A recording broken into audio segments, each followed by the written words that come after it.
जय माता दी वनक्कम मंडळी, आपण फायनली रामेश्वरमला पोहोचलेलो आहोत. सकाळी 6:30-7च्या दरम्यान आम्ही निघालो स्नान करण्यासाठी. तिथे 22 कुंड आहेत, त्यामध्ये आपल्याला तिथले पंडित लोक स्नान करून देतात आणि मग स्नान करून ड्रेस चेंज करून ब्रेकफास्ट करून आम्ही लागलो दर्शनाच्या लाईनमध्ये. दर्शन फार ऑसम झालं.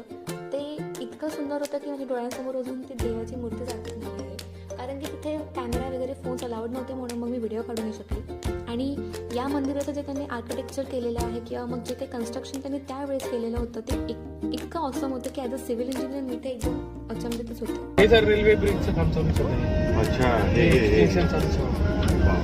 ॲक्च्युली आम्ही तिघे जण, मी, पप्पा आणि ओंकार दादा, आम्ही सेम सिव्हिल इंजिनिअरिंग फील्डचे आहोत. त्याच्यामुळे आम्हाला जे जे दिसेल ते आम्ही डिस्कस करत करत नॉलेज गेन करत चाललेलो होतो. हे ते 2 पिक्स आहेत ज्याच्याबद्दल दादा सांगत होतं की हे जे ब्रिज आहे ते बे ऑफ बेंगॉलमध्ये कन्स्ट्रक्ट केलेले आहेत आणि ते शिप्स आल्या तर असे वरती लिफ्ट होतात, त्याच्यावर त्याच्या खालनं शिप्स जाऊ शकतात. आणि बे ऑफ बेंगॉलमध्ये सायक्लोनचे सिम्टम्स दिसल्यामुळे त्यांनी रामसेतू बंद करून ठेवला होता, म्हणून आपला रामसेतू पाहता आला. ही साईड जी होती अरेबियन सीची होती. आणि आम्ही जेव्हा पॉंडिचेरीकडे समोर निघालो आणि जेव्हा पॉंडिचेरीला पोहोचलो त्यावेळेस आम्हाला समजलं की रामेश्वरमजवळ दितवा नावाचा सायक्लोन येऊन गेलेला आहे.